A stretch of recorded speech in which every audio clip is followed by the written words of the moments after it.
Oh, que ça fait longtemps. On s'est pas vu depuis quand? L'année dernière? C'est pas drôle, frère, c'est pas drôle, ça ne fait rire personne. Regarde, regarde, qui rit? Personne. Quoi? Personne ne rit. Pour la première vidéo de 2023, on va commencer par un tu connais, et cette fois-ci, ça va se passer au Kirghizistan. Le Kokbourou est un jeu équestre et de balles. J'insiste bien sur les guillemets, vous allez comprendre pourquoi plus tard. Dans ce sport, deux équipes de 4 cavaliers vont s'affronter pendant 3 tiers-temps de 20 minutes, sur un terrain d'environ 200 mètres de long pour 70 mètres de large, avec, de part et d'autre du terrain, deux sortes de puits qui vont faire office de cage. L'objectif est commun à tous les sports de balles avec des cages, il faut marquer des buts, chaque but vaut 1 point, et à la fin, l'équipe qui a le plus de points remporte la partie. Revenons maintenant sur pourquoi j'ai mis des guillemets à sport de balle tout à l'heure. La raison est simple, c'est qu'en fait, ce qui fait office de balle, c'est la carcasse d'une chèvre. Et avant, c'était celle d'un loup.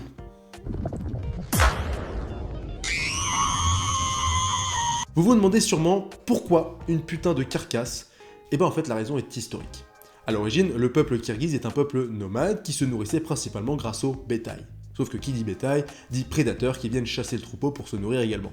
Et au Kirghizistan, le prédateur en question, c'est le loup. Pour sauver leur troupeau, les Kirghizes chassaient donc les meutes. Et lorsqu'ils arrivaient à tuer un loup, ils s'amusaient, entre guillemets, à se lancer la carcasse de bête pour fêter ça, en quelque sorte.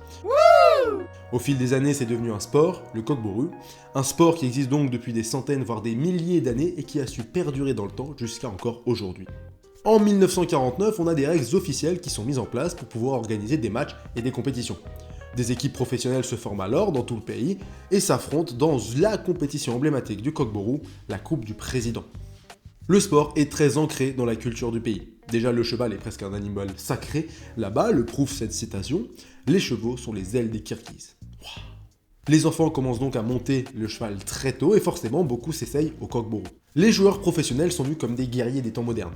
Étant très durs à pratiquer et parfois très violents, seuls les plus forts et les plus robustes sont capables de jouer au Kokbourou. Le sport est tellement ancré et apprécié dans le pays que l'État subventionnerait l'entretien des chevaux spécifiquement pour le Kokbourou, et ça représenterait à peu près une dépense d'$1 million par an.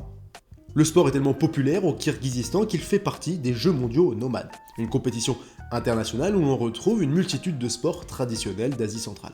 Autre point, il a été également introduit au patrimoine culturel immatériel de l'humanité de l'UNESCO en 2017. Le sport à la cote, quoi. Voilà, la vidéo est maintenant terminée, j'espère qu'elle vous aura plu et qu'elle vous aura fait découvrir un sport plutôt à part.